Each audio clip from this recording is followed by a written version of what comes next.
This is an ABC News special. From Capitol Hill and around the nation, a celebration of citizenship. Now reporting from ABC News headquarters in Washington, Peter Jennings. Good afternoon and welcome to an occasion for millions of Americans all across the country to salute the Constitution. You're taking a look at the celebration which is already underway up there on Capitol Hill with music and various Washington and national personalities who have come one day in advance, really. It's tomorrow, the actual 200th anniversary of the signing in Philadelphia. But today, here in the nation's capital, on the west front of the Capitol, and among the most beautiful capitals in the world, it is the center of a real We the People celebration. I say the center because when President Reagan and the former Chief Justice of the Supreme Court, Warren Burger, who has given so much of himself to this celebration, come to the west front of the Capitol in just a little while, they will take the lead in this salute, which before we are finished will involve many Americans at various locations elsewhere. When the President pledges allegiance to the flag, he will joined, for example, by students in thousands of schools across the country, and some of them on board the USS Constitution, the oldest U.S. ship still in commission, which, as you can see, is there, as always, in Boston Harbor. The President will be joined by men and women on construction sites across the country. The men and the women who help physically build tomorrow's America will pause for a minute or so, as they will on the floor of the New York Stock Exchange. Commerce will stop for a minute to honor the Constitution. And by the way, when you come to Washington next time, if you haven't seen it before, drop in at the National Archives.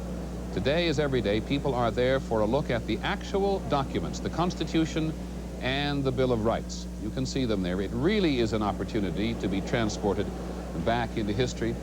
And we say this particularly to those of you in schools all across the country, as we know that more than 100,000 schools from coast to coast have been invited to participate today in a genuine general teach-in on the Constitution. Those are the 3 pages of the Constitution, the one of the Bill of Rights. Every night, by the way, they are taken down from there in a special elevator. They're actually contained within a sort of elevated system into a cylinder about 30 or 40 feet underground, which is designed to withstand an atomic attack.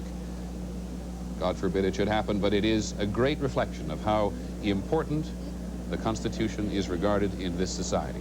And in this hour, we have a special guest. He is Drew Days from Yale University. He's a professor of law, and we have asked him to join us so that he can answer some of the questions that perhaps you students particularly have on your mind about the Constitution. Professor Days, let me start by asking you, what do people know least about the Constitution?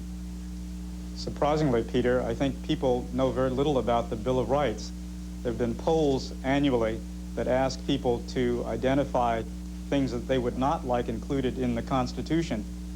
The trick of the matter is that those provisions are usually parts of our Constitution already. For example, the First Amendment protecting free speech. So there are 2 interesting consequences. One, they're not interested in free speech often, and secondly, they don't understand that that provision is already part of our Bill of Rights, part of the Constitution. The Bill of Rights, of course, being the first 10 amendments. That's correct. Good. Well, thank you for joining us this afternoon. We'll be back for a longer talk with Professor Day shortly, and we'll be back with more programming in just a moment.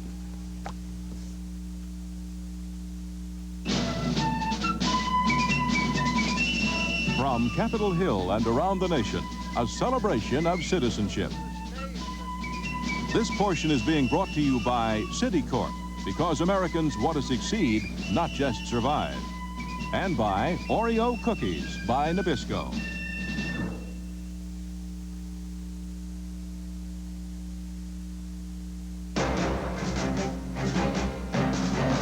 Because Citicorp understands the drive to succeed, to do more than just get by, we've become the nation's largest financial services company, already helping 1 in every 5 American families, with more student loans, more home mortgages, more MasterCard and Visa cards than any other company. Citicorp and Citibank, we'd like you to get to know us better. Citicorp, because Americans want to succeed, not just survive. Mr. Big Stuff. Introducing Oreo Big Stuff. Who do you think you are? Oreo Big Stuff. Oreo Big Stuff.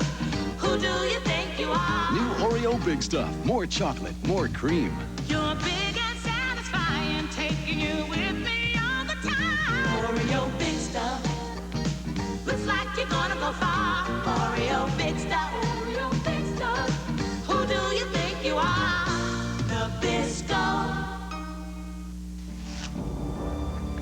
Imagine living in America 200 years ago and hearing these words for the very first time. We, the people of the United States, in order to form a more perfect union, establish justice, ensure domestic tranquility, provide for the common defense, promote the general welfare, and secure the blessings of liberty to ourselves and our posterity. Do ordain and establish this Constitution for the United States of America. We, the people at Xerox, help millions of Americans create, duplicate, and distribute countless documents every day. This year, we join in celebrating the creation of the single most important document in all our lives. Constitution is now yours. And that is the west front of the Capitol building, with a very large crowd having gathered already. You may now be familiar with looking at all that scaffolding there. The renovation of the west front of the Capitol is due to be completed in a month. It's taken about 3 years already. The sandstone in the front is being replaced with more sturdy limestone. Scaffolding, by the way, is not at all unfamiliar on the west front.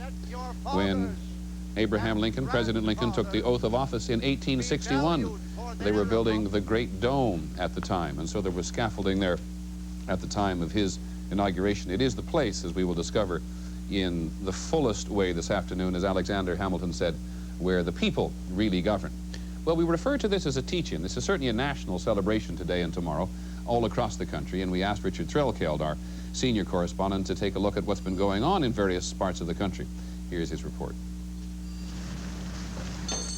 Wherever you are in America today and tomorrow, you're likely to run into some folks dressed up like the founding fathers and mothers, like Heather Reynolds, with something important to read to the 5th grade at Bethesda Elementary School in Atlanta. We, the people of the United States, in order to form a more perfect union, establish justice, ensure domestic tranquility, provide for the common defense, and promote the general welfare, and secure the blessings of liberty for ourselves and our posterity, and establish this Constitution for the United States of America. We just read you the preamble. All around the country, there's a sort of preamble going on, preparing for today and tomorrow's celebration of the Constitution's 200th birthday. In Tuscaloosa, Alabama, the kids put on a newscast with late bulletins from Philadelphia 200 years ago. The convention must now decide whether it is to construct a new framework of government or merely strengthen the existing charter. At the National Archives in Washington, there are long lines of Americans who've decided to take this moment to look at that new frame of government, the Constitution itself, neatly displayed under glass, who come away musing, as people always do when they see it, that for a document that's governed American history for 2 centuries with very little change, it's awfully short and to the point. There's another piece of history of sorts in custody of some Boy Scouts from Monument, Colorado, en route to Philadelphia. They got the crew of the last Challenger space shuttle to carry their American flag. The shuttle crashed, but the flag survived. NASA returned the flag to us after a miraculous recovery in the bottom of the ocean. The flag was in mint condition. Thank you, babe. And again, once that story hit the state and local newspapers, the Bicentennial Commission on the Constitution heard the story and said, hey, this would be a wonderful flag, symbolic to have for the bicentennial celebration. So the Boy Scouts' Challenger flag will be the official flag flying over Philadelphia today and tomorrow. It's a kind of 2-day national teach-in. On the streets of New York City, there's a freedom bus that rides around explaining how the Constitution came to be. You can even step right up and sign it yourself if you want. And at the Thatcher Montessori School in Milton, Massachusetts, they spent this morning practicing what a lot of Americans will be doing all together in a few minutes, taking the pledge. They want to get their Pledge of Allegiance just right. Which it stands, one nation, under God. And it's not just kids. They're going to stop the stock exchange on Wall Street for a minute or so to take the pledge. It's a very nice, warm feeling. I think it's excellent once in a while to reaffirm what we all feel about this country. I think it's the greatest thing that's happened to me on 40 years on the floor of the stock exchange, because this is America. The heartbeat of America is right here on the trading floor of the stock exchange. We represent 7/8 seguros. Everybody's observing this birthday in his own way. At PS 126 on Manhattan's Lower East Side, the kindergartners made themselves up into an old-fashioned flag, 13 stars and bars and all. And in Wichita, Kansas, they composed a constitutional rap song. Though it's been around 200 years, what it said back then is true. The Constitution was made for me, and friends, it was made for you. So for the next 36 hours, all eyes will be on Philadelphia, as it was 200 years ago, when and where it all began. Richard Threlkeld, ABC News. Thank you, Richard. It is without question true that only in America would someone on the floor of the stock exchange look directly at the reporter, tell him what a great place America was, that this was America, cut away for just a second to bid on a stock, and then go on telling the reporter what a great place it was. The west front of the Capitol. A day perhaps for information you hadn't thought of before. The Pledge of Allegiance, first published in a magazine in September 1892 called the Youth's Companion in Boston. The Pledge of Allegiance taken by millions of people together all across the country today, led by President Reagan. After it was first published in a magazine, a number of people claimed authorship. A man named Francis Bellamy, who was a former member of the Youth Companion's editorial board, claimed authorship in 1923, and finally the Library of Congress finally decided that it was in fact Francis Bellamy who had created the idea of a Pledge of Allegiance, which simply showed up, as we said, in a Boston magazine first in 1892 and is now such a part of the national fabric. We'll be back in just a minute.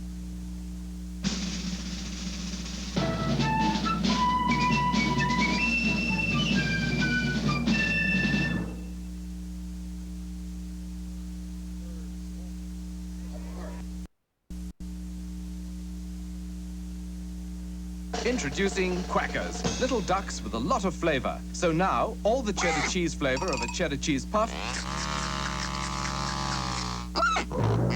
is in a little duck. And all the sour cream and onion flavor of a sour cream and onion chip is also in a little duck. New flavor-coated Quackers in sour cream and onion, crispy original and cheddar. A lot of flavor in a little duck. In 1787, they signed their names to the Constitution. By keeping us a free nation, a free people, it guarantees every American the opportunity to succeed. Celebrate 200 years of America's success, protected by the Constitution. Please read it, learn more about it. For your free copy of the official commemorative edition, write to Citicorp. Citicorp, because Americans want to succeed, not just survive. What does the smell of bounce remind me of? Spring. Here at the lake when everything is new. And every morning I come out and I ride my bike around the lake. And that's how bounce smells. It's just natural. It just smells so fresh. Here. Smell it. Outdoor fresh bounce. Jump in! Smells great, doesn't it? Jump in! If you think all tartar control toothpastes were created equal, we've got news for you. One of these formulas, Colgate Tartar Control with Fluoride, has been clinically proven more effective. Proven better than Tartar Control Crest at fighting ugly tartar buildup. Over 1.5 times better in a 3-month study, and 4.5 times better in a 6-month study. So once you weigh the evidence, you'll know. It's Colgate Tartar Control. Tonight, ABC News shows you what the Constitution is about as no one else can. 12 of America's most distinguished actors and actresses bring history to life. You will learn a lot about your country and have some fun, too. 4 stars, the Chicago Sun-Times. Pure and simple good television, the Christian Science Monitor. The Blessings of Liberty, tonight. ABC News coverage of a celebration of citizenship live from Washington continues. Here again, Peter Jennings. We said at the beginning of this program, as you look at the west front of the Capitol and the crowd that continues to get larger as we wait for President Reagan and Chief Justice Burger, that this television program this afternoon is hopefully part of a national teach-in, as more than 100,000 schools all across the country have been invited, at least by former Chief Justice Burger, who's now the head of the Bicentennial Commission, to participate in some kind of a teach-in today. Those of you in schools will recognize as you get older, even more I'm sure than you do now, that the Constitution, while you can't touch it every day, is absolutely part of what we do every day, how we live our lives. Let us take you back in history for a moment to a much sadder time. Between 1861 and 1865, this nation was at war with itself. Those years were so dangerous and so troubled that for the first time, constitutional rights were suspended. Can you imagine that happening to you today? David Brinkley tells us what the country was like when the Civil War was over. In 1865, the 13th Amendment was ratified and slavery was abolished, but it said nothing about equality of rights. For all its people, white and black, the South, like its capital of Richmond, was a shambles.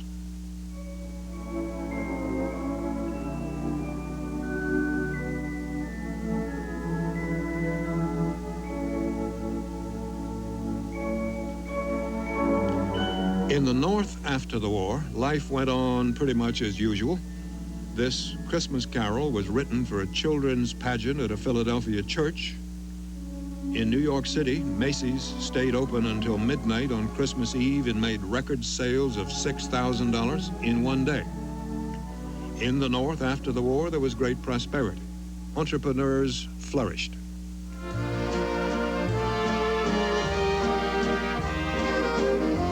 P.T. Barnum opened his circus. Underwood put deviled ham in cans. The typewriter was invented. And the Cincinnati Red Stockings became the first professional paid baseball team.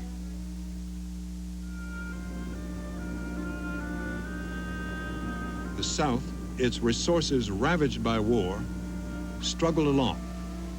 Agriculture, even cotton, fell to a level not seen since years before the war. Hard times fed racial conflict, and as blacks began to be assertive in their new freedom, they faced increased violence and intimidation. Against that background of lingering hatred and brutality, the next two constitutional amendments were ratified. The 14th guaranteed every citizen equal protection under the law. The 15th Amendment guaranteed blacks the right to vote. Black men, that is. Women, black or white, still could not use the ballot.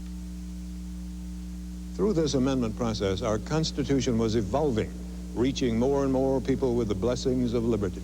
Unfortunately, to adhere to the letter of those constitutional changes, but not to the spirit, a new doctrine was formulated. What it did was establish the concept known as separate but equal, giving constitutional sanction to segregation. And what is Peter Jennings doing in the National Archives and in the Washington Bureau of ABCs? That little excerpt is from a program tonight called Blessings of Liberty, in which I will be joined by David Brinkley and Ted Koppel for 3 hours throughout all of our prime time tonight to give you, we hope, some sense, and we hope an exciting sense of the history of the Constitution and its impact on the country. Let's go back up now to New Haven, Connecticut, to Professor Days at Yale University. Professor, you're a black American, and a great many black Americans take no enormous delight in this 200th anniversary of the Constitution signing, do they? I don't think that's completely correct, Peter. We do celebrate the Constitution, but we do so with a kind of bittersweet attitude, because what the Constitution represents for many of us is a history of promises that have resulted in disappointments over the years, as indicated by that clip that you just showed on the period after the Civil War. The point I was actually trying to make was that the framers of the Constitution decided not to address the question of slavery. Well, when I talk about promises and disappointments, we can start with the Declaration of Independence. Reading that, one would think that at least all men, irrespective of their race, would have been included in the blessings of liberty, life, liberty, and the pursuit of happiness. But when it came to the Constitution, we were ignored. And that document, if it spoke to us at all, treated us as 3/5 of all other persons, and allowed slavery to flourish at least until 1808. In more general terms, Professor, what might have happened if there hadn't been a Constitution? If there had not been a Constitution, I think that the rights that we enjoy today perhaps would not be available. There are certainly countries that do not have written constitutions as such, Great Britain being a perfect example. But I think given the complexity of our society, operating without a document would have created great difficulties, particularly for racial and other types of minorities. Students all across the country, of course, will know that tomorrow in Philadelphia, 200 years ago, the Constitution was actually signed, but it took some time to get it ratified. Would you explain to them why it took so long after the actual signing for it to be ratified? There were a number of questions about the ability of the Constitution, as it was originally described and written, to protect individual rights. And there were many who were concerned that a Constitution without a specific addressing of individual rights would be inadequate to protect against despotism or actions by a central government that might harm individual rights. In fact, isn't there a signature missing from the Constitution because there is no Bill of Rights? Yes, I think that's Rhode Island. Okay, and Rhode Island didn't even show up at what turned out to be the Constitutional Convention in Philadelphia. That's correct. They were also concerned about their future as a small state, because under the Articles of Confederation, they had an absolute veto. That was clearly not going to be the case under the Constitution.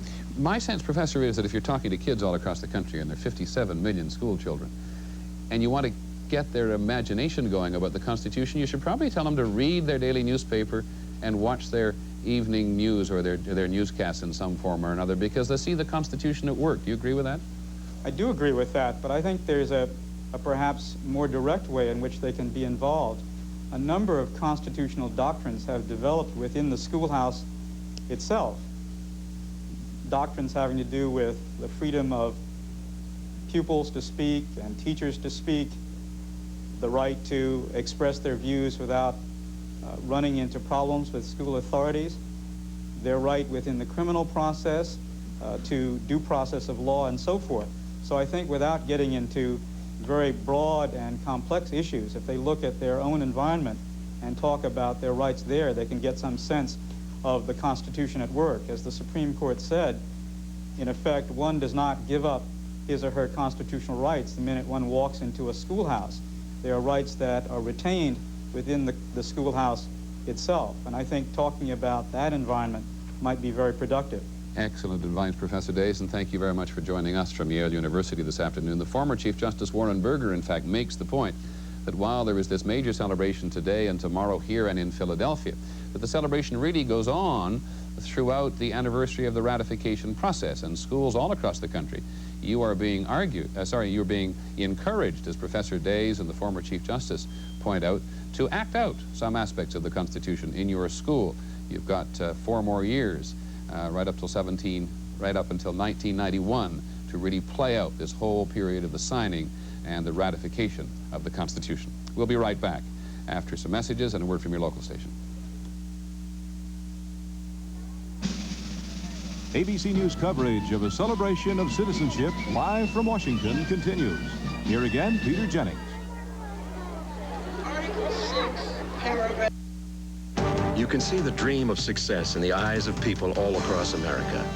At Citicorp, we understand the dream. That's why, as Citicorp and Citibank, we've become America's largest financial services organization, already helping 1 in every 5 American families, with more home mortgages, more student loans, more MasterCard and Visa cards than any other company. We'd like you to get to know us better. Citicorp, because Americans want to succeed, not just survive. Ritz Bits crackers. Hey, mini Ritzes, unbelievable. Delicious. 3 sizes. Why are there 3 sizes? They did it for fun. Small. Smaller? Very, very tiny. I need bigger hands. Buttery. Totally portable. New Ritz Bits. Every bit as good as a Ritz. Who's responsible for this, huh? Nabisco. Oh. Eric, I'm sorry. Forget it. You're here. Sit. I really said. Eric, your breath's so bad, I can see it. There it is. Where's my mouthwash? I bought something new. It's blue. Just taste it. Introducing Scope Peppermint. Peppermint like you've never tasted before. Cool, crisp. Wow. Like original mint, it's got the power to kill germs like medicine-y mouthwash, and your breath's icy clean. How's that? Oh, excuse us. Oh. Now the power of Scope comes in peppermint, too. It's not just that it's ocean spray and that it's good for you. It's that you've never tasted anything like it. The taste of sweet blueberries and the special goodness of tart cranberries. Together at last. Cran blueberry, blueberry cranberry drink from Ocean Spray. Taste it and you're sure to fall in love. Cran blueberry. It's good for you, America. From Ocean Spray. This week, when 2020 moves to Friday, Katharine Hepburn breaks her silence to Barbara Walters about her life and her secret love, Spencer Tracy. 2020 moves to Friday. If someday you feel the urge for some hot, fresh bread to make dinner a little special, you could beat together milk, water, butter, eggs, flour, and yeast. You could then knead it, let it rise, and bake it in a 400-degree oven until done. Or you could simply do this. New Earth Grains microwave dinner loaves in your grocer's freezer. Hot bread in less than a minute.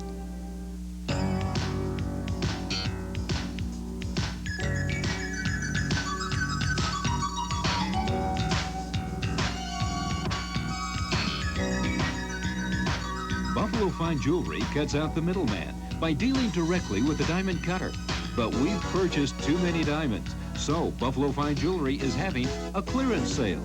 Don't buy jewelry anywhere till you check out Buffalo Fine Jewelry's clearance sale. No hype, just weather.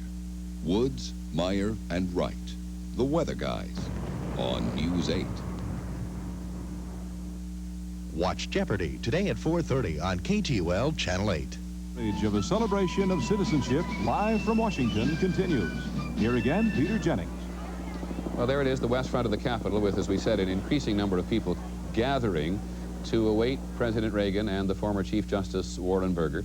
In this second half hour of the hour we have available to us today, the actual ceremony up on Capitol Hill with the President and the Chief Justice leading the nation in the Pledge of Allegiance to the flag and the preamble to the Constitution. I don't know how many of you parents this week have had to try to teach your young children the preamble, but I suspect many of you. And we also said we were going to be joined by people all across the country. For example, on the floor of the New York Stock Exchange, a little while from now, by the way, the market is up today, which is a good sign, I guess, up 13 points. People will stop there on the floor of the exchange to join the President in the Pledge of Allegiance to the flag.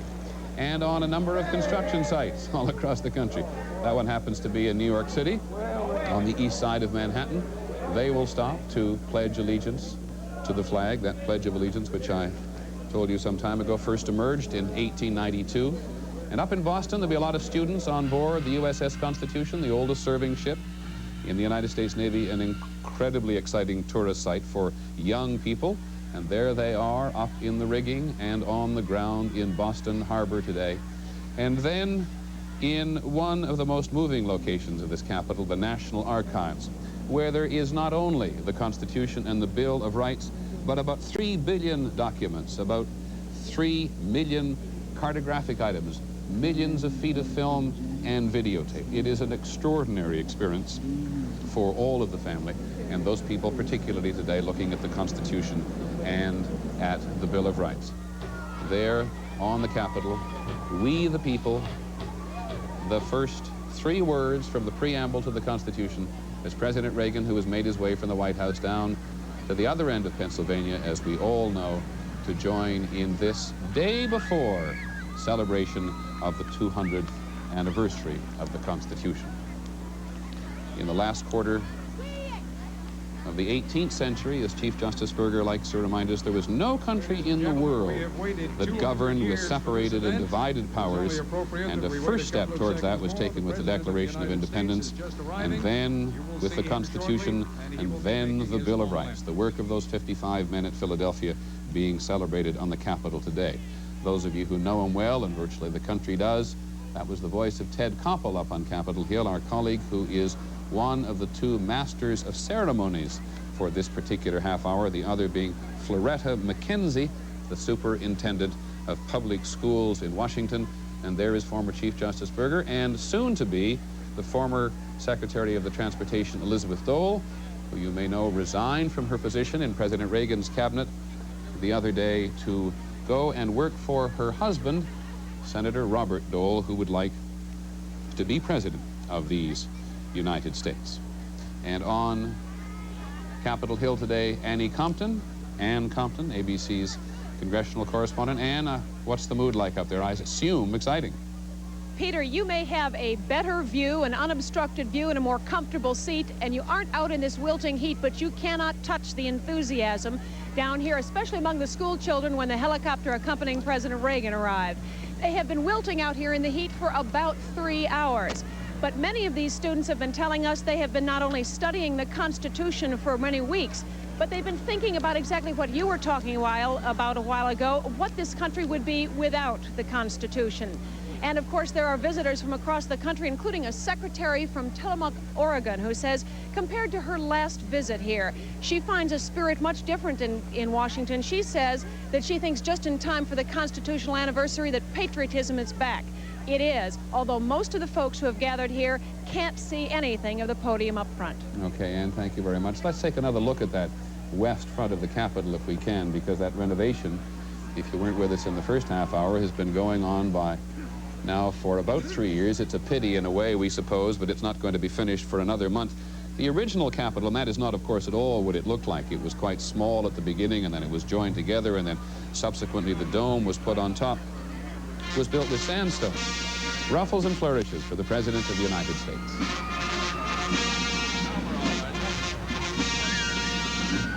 Ladies and gentlemen, the President of the United States.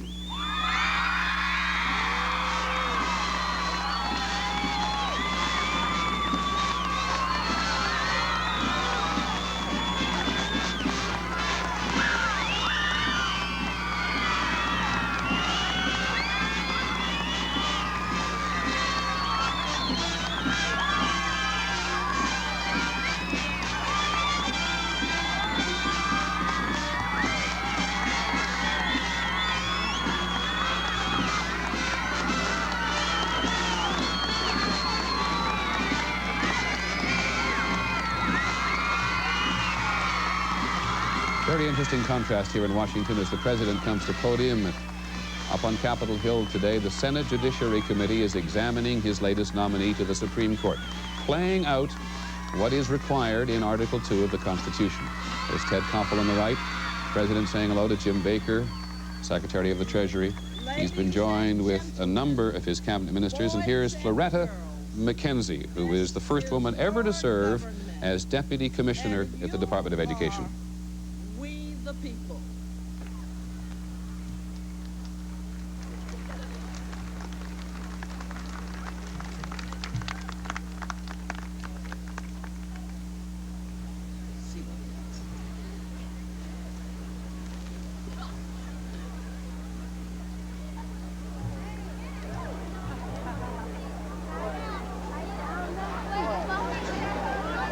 I'm Ted Koppel. Welcome to a celebration of citizenship.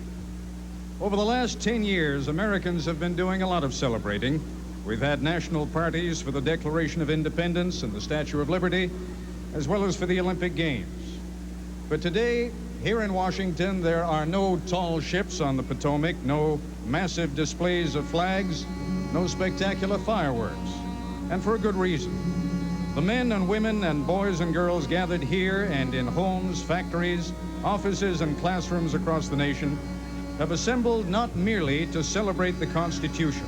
They've come to start something, to begin a national effort that requires dedication as well as celebration. On this day, 200 years ago, the ink on the Constitution was still wet, and there was considerable doubt that the Constitution would ever be approved by the then imperfect Union of States. Every word, every phrase, every sentence of every paragraph was examined by the delegates as if their lives depended on it, because their lives did depend on it. And that's as true now as it was then. But for 200 years, it has worked so well that most of us now take it for granted. And that's what this celebration of citizenship is all about. We're here today not simply to honor the Constitution, but to renew our understanding and appreciation of it. I am honored to introduce your Mistress of Ceremonies, Dr. Floretta McKenzie. Dr. McKenzie. Thank you, Ted, and welcome again, everybody. This is a Star-Spangled Celebration, but this time, the fireworks are not on the outside. They are inside the Constitution. The Constitution doesn't make a gift of liberty.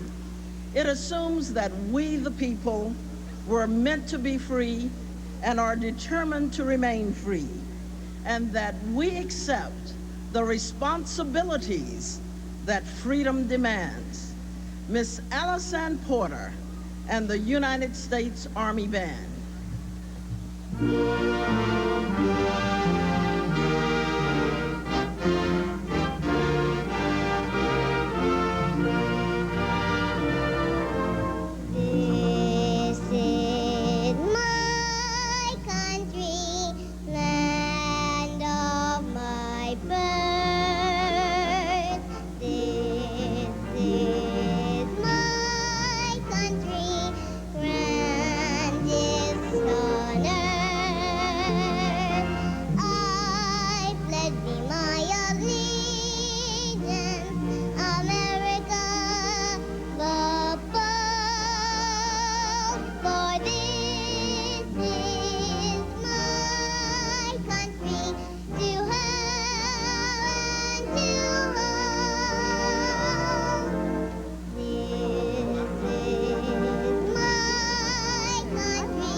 In case you're wondering, she's 5 years old, Allison Porter, born in Worcester, Massachusetts, 5 times the junior vocalist champion on Star Search, that popular television talent series of today.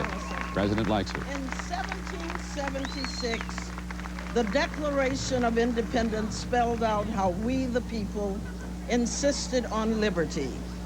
11 years later, in 1787, the Constitution spelled out how we were going to guarantee that liberty. The words may be 200 years old, but they still ring as loudly and as truly as they did then. I have the honor to present the chairman of the Commission on the Bicentennial of the United States Constitution and Chief Justice of the United States from 1969 to 1986, Warren E. Burger. Justice Burger resigned from the Supreme Court. He said to devote his time to this bicentennial celebration. He has an absolute fascination with it and has devoted enormous energy to it. President, Senator Byrd, Mr. Speaker, Mr. Chief Justice, 200 years ago today, and for a good many years before that, our 13 states were in turmoil. There was almost no domestic tranquility. There were conflicts between the states over commercial matters. There were conflicts between the states over boundaries. Virginia and Maryland, right near where we are today, had a serious quarrel over boundaries and navigation on the Chesapeake Bay and on the Potomac River. There had been a rebellion in Massachusetts that history knows as Shays' Rebellion, and it was put down by troops of the Massachusetts military. What happened after we won the revolution is what has happened to every victorious alliance in world history. The victorious allies began to fall out. George Washington, in retirement down at Mount Vernon, despaired over the idea of Americans in conflict with other Americans. Washington, Madison, Hamilton, Franklin, and others were sure that we could never prosper and that we could never have security, real security, without a new form of government that would be stronger than the government that was provided by the Articles of Confederation. Here is what they did about it. And I will read to you what they wrote in the preamble of the Constitution, and I am reading from the official pocket-sized copy, the Bicentennial Commission's official copy. Here's what they said. We the people of the United States, in order to form a more perfect union, establish justice, ensure domestic tranquility, provide for the common defense, promote the general welfare, and secure the blessings of liberty to ourselves and our posterity. Do ordain and establish this Constitution for the United States of America.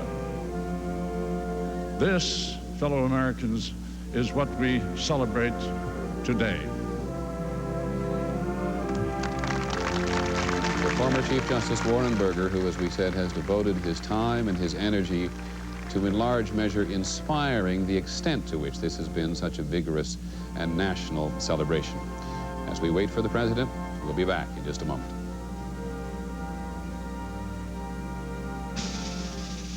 This ABC News special, a celebration of citizenship, will continue in a moment.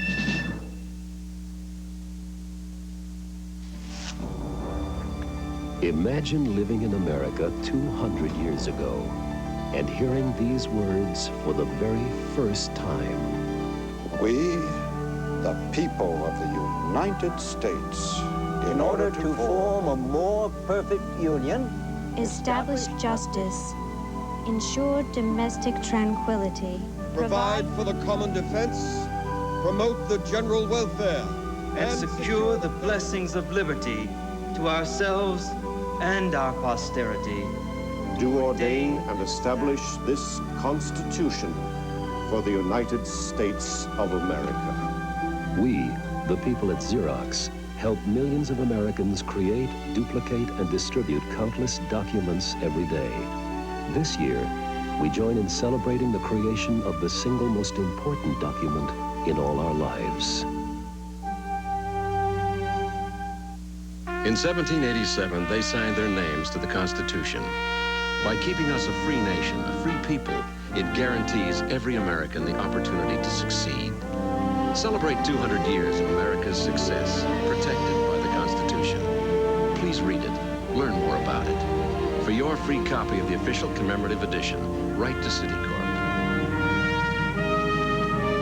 Citicorp, because Americans want to succeed, not just survive.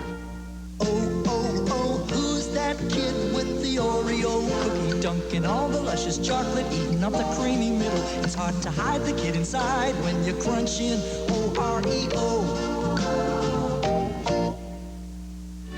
I'll wear mine. So will I, with pride. It's the bicentennial emblem of the Constitution. Free at food stores, courtesy of Nabisco. And it goes right here. We're yours during a celebration of citizenship.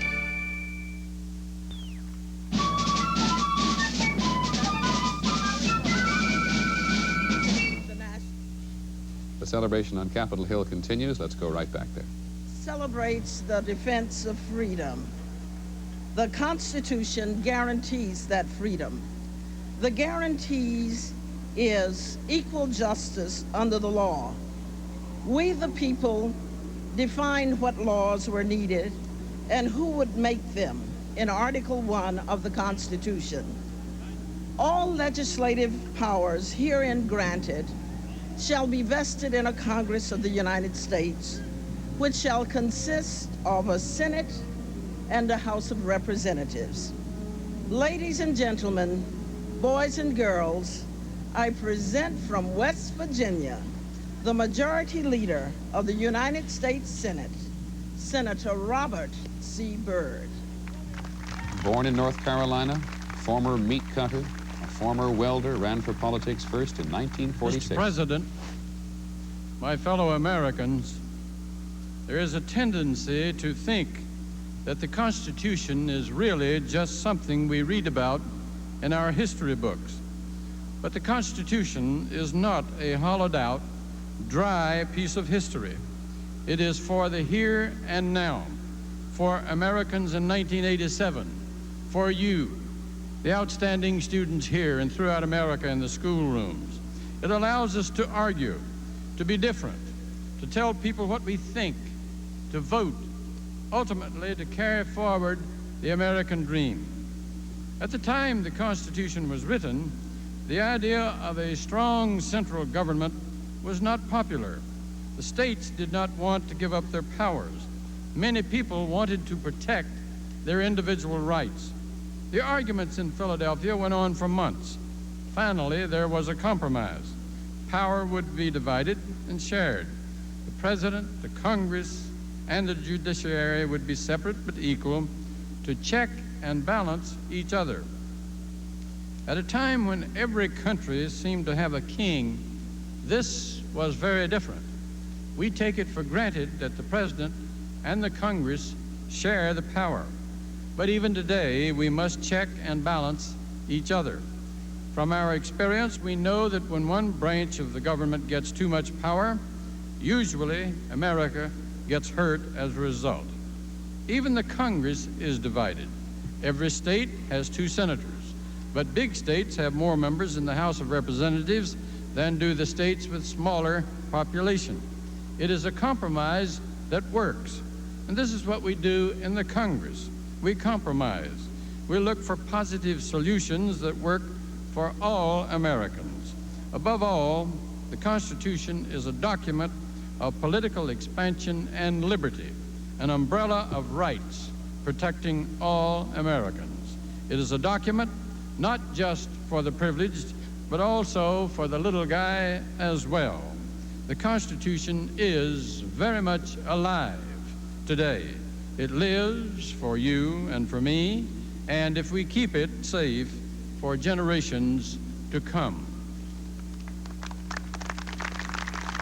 Thank you, Senator Byrd. The creation of both a House and a Senate is another example of the checks and balances built into the Constitution. The men who wrote the Constitution understood the importance of making laws, and they knew that making laws was not an easy task. From Texas, the Speaker of the House of Representatives, Representative Jim Wright. From Fort Worth, Texas, in fact, where he was born, one of only 15 people to serve as Speaker of the House in this century. Madam Chairman, for 200 years we have been blessed by this Constitution. Because other generations nurtured and preserved it, we have more freedom and more abundance. America's not just a piece of land. We're not a special race of people. America is a set of ideas and ideals. We're a family held together not by blood, but by belief. We believe, first of all, that every individual has worth. Each of us is entitled to have his say. No one of us is entitled to get his way. We believe that each of us has obligations. Here, nobody may be above the law. Most of all, those who govern us have a special duty to respect and obey the law. In America, they're our servants, not our masters. Finally, the Constitution speaks of posterity. We believe that each generation should do better than the one before. heirs of this legacy,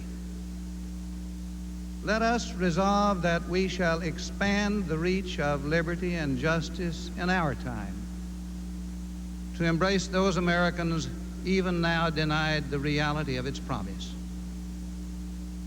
Let us resolve that we shall preserve its benefits intact for future generations and honor its spirit in our lives by truly respecting the rights of those even with whom we disagree, and so conduct ourselves that 200 years from now,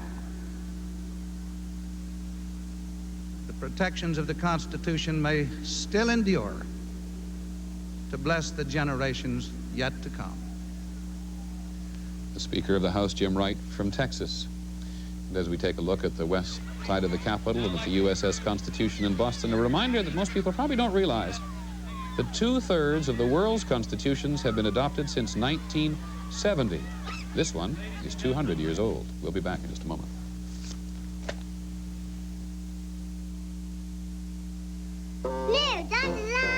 Hey, mini Ritzes, unbelievable. 3 sizes. They're very tiny. Delicious. I need bigger hands. New Ritz Bits.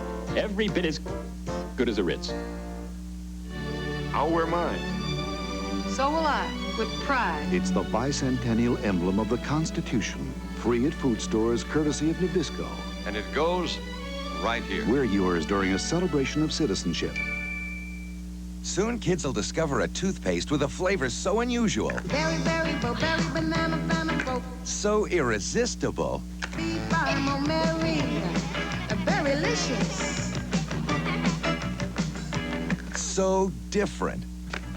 Bubble, bubble, bo, bubble, the double, bubble, bo, bubble, deep, mo, marble. A bubble mint. Once they taste new Crest for kids, they'll rush to brush. Dishwasher powder giving you a hard time with clumping and caking and the dirtiest trick of all, powder residue? Well, don't have a breakdown. Try Liquid Palmolive Automatic. It pours easily, rinses clean, and works without shaking, caking, or making powder residue for dishes so clean you'll feel like celebrating.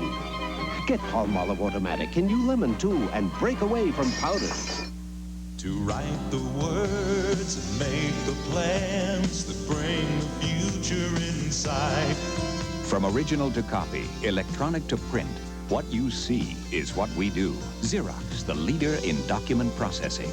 All the machines and systems to create, copy, file, distribute, and make your output outstanding. Document processing from Team Xerox. We document the world.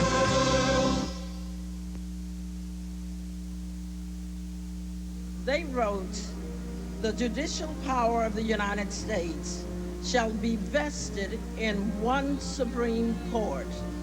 Ladies and gentlemen, we join Commissioner McKenzie as she introduces the Chief Justice of the United States Supreme Court, Chief Justice Rehnquist, and she reminds us that it forms the third branch of government under the Constitution. Mr. President, ladies and gentlemen, boys and girls, the framers of our Constitution wanted to make sure that the government they established was very different from that which they as colonists had experienced under King George III of England. They hit upon the idea of separating the powers of government into legislative, executive, and judicial, and assigning each of those powers to a separate branch of the newly created federal government. Each of those branches is represented here today. The Congress has the power to make laws, the President has the power to carry out the laws, and the Supreme Court and other courts have the power to decide cases arising under those laws. The reason that the framers did this was their desire that these three separate branches would check and balance one another, and thus prevent the government from becoming too powerful. Under this kind of system, it sometimes takes longer for the government to do something because Congress and the President may not agree with one another, or because the courts may decide that a law is unconstitutional. But this very sort of friction is itself a guarantee against arbitrary or ill-considered actions by the government. Separation of powers is as important now as it was 200 years ago.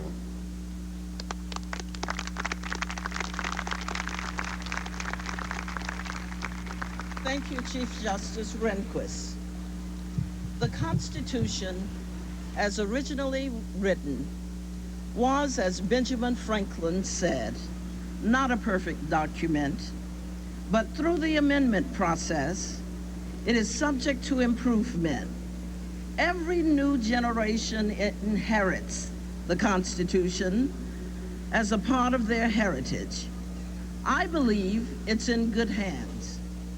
Ladies and gentlemen, I am honored to introduce two representatives of the future of America. 17-year-old honor student Damian Atkins and the winner of the 1987 National Spelling Bee, 14-year-old Stephanie Pettit. And now, Stephanie Pettit. 200 years ago, it would have taken her about a week to get here from her home in Pittsburgh. For 200 years now, the Constitution has safeguarded our rights. It stands behind every American tradition and culture. This is especially important to young people because we are the future, and America is counting on us to preserve it. Because both my parents were born and raised outside this country, they have taught me to appreciate and to cherish the greatness of America. Many facts taught in school are soon forgotten after the final exam is over. But the Constitution, unlike many concepts gained through school, needs no final exam, for the American youth continue to live it every day as American citizens in all walks of life. The bicentennial of the Constitution is calling much well-deserved attention to the document. However, this attention should not end with the celebrations, because our work to build the future has just begun. I am very honored to be here to share my thoughts with you and to remind all of us how great the country is that we live in. In 1971, 2 years before I was born, the 26th Amendment to the Constitution became law. That's the amendment that says you have to be only 18 years old to vote. So I've got 4 years to wait. But Damian Atkins, our next speaker, is 17, and he'll be able to vote next year. I don't know who he's going to vote for, but I do know that his vote will make a difference. Damian? Thank you, Stephanie. Thank you, everybody. The most important thing I have to say today is that if you're old enough to vote and you don't, the guarantees of the Constitution are empty promises. The Constitution doesn't work just because of the words. It works because we believe it. It works because we make it work. And we make it work by caring, by voting, and by proving over and over again that the real power of the Constitution is us, we the people. Since Article 2 of the Constitution was written, there have been 40 presidents. It is a privilege for me to introduce the 40th President of the United States.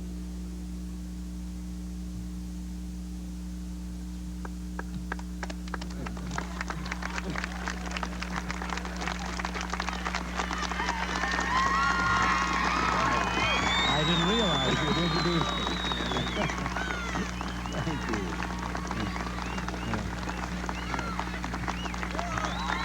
Very much the kind of situation that President Reagan enjoys, in fact, almost revels in. When George Washington was elected as the first president of the United States, the total population of the country was nearly 4 million. Today, there are over 5 million federal employees. Times have changed. But the basic premise of the Constitution hasn't changed. It's still our blueprint for freedom. One of our more able statesmen and constitutional lawyers Daniel Webster once wrote, "We may be tossed upon an ocean where we can see no land, nor perhaps the sun or stars, but there is a chart and a compass for us to study, to consult, and obey. The chart is the Constitution." 200 years ago, the very notion of free self-government was a new idea. But James Madison, a man whom many call the father of the Constitution, urged his fellow citizens not to oppose the idea simply because it was new. He argued that it was the glory of the American people that they were not blindly bound to the past, but were willing to rely on their own good sense and experience in charting the future. It's interesting that Madison and others had to defend the Constitution because it was new. Times have changed. For over 200 years, we've lived with freedom under law, and perhaps we've become complacent about it. We should never forget how rare and precious freedom is. Active and informed citizens are vital to the effective functioning of our constitutional system. All of us have an obligation to study the Constitution and participate actively in the system of self-government that it establishes. This is an obligation we owe not only to ourselves, but to our children and their children. And there is no better time than right now, during the next 4 years of the bicentennial, to rededicate ourselves to the Constitutions and values it contains. Let us never forget that the signers of the Declaration of Independence acted with a firm reliance on the protection of divine providence.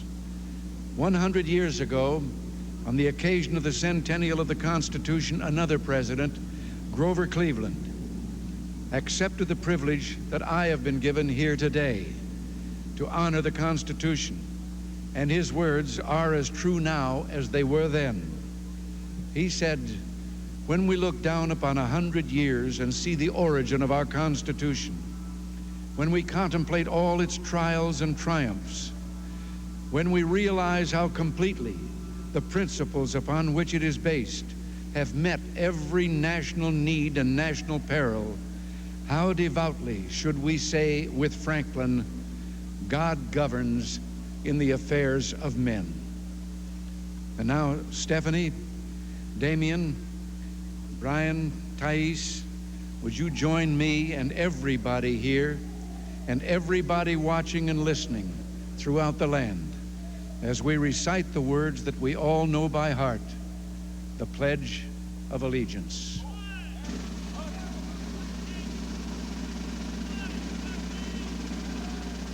I pledge allegiance to the flag of the United States of America and to the republic for which it stands, one nation, under God, indivisible, with liberty and justice for all.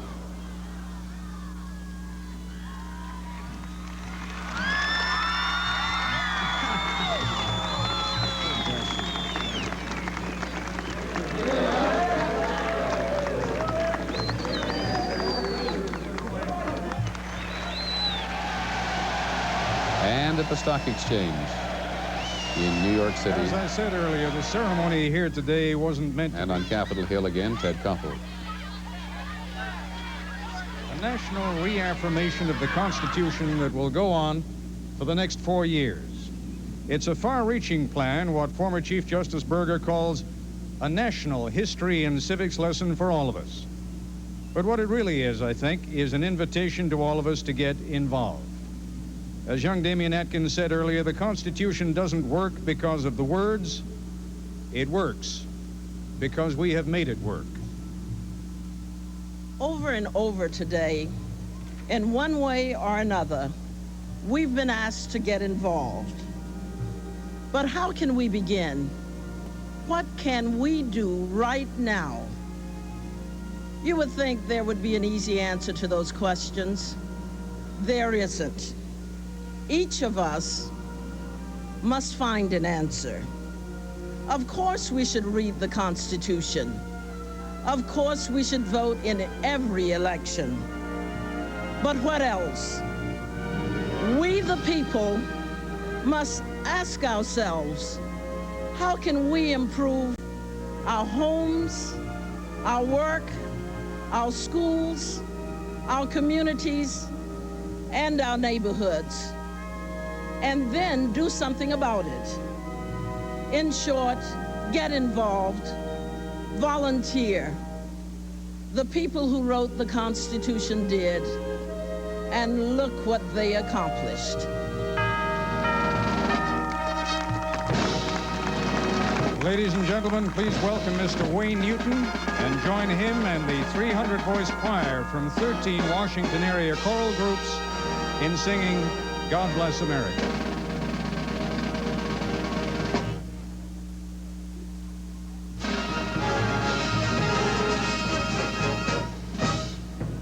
God bless America, land that I love. Stand beside her and guide her through the night with the light from above. From the mountains to the prairies to the oceans white with foam.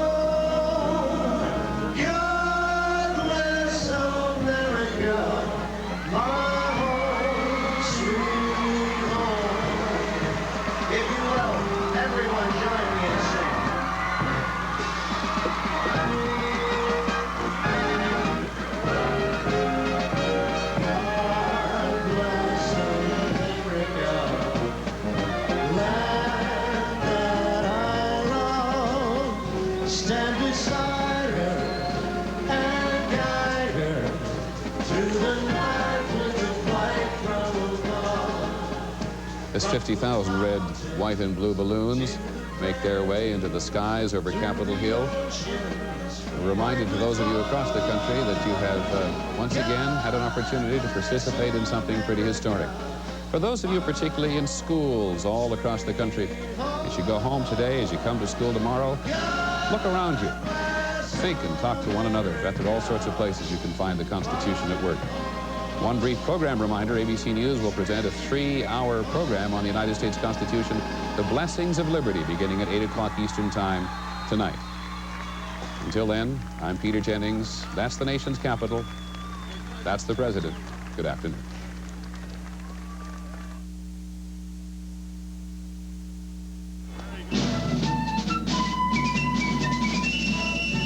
This portion of a celebration of citizenship has been brought to you by Xerox.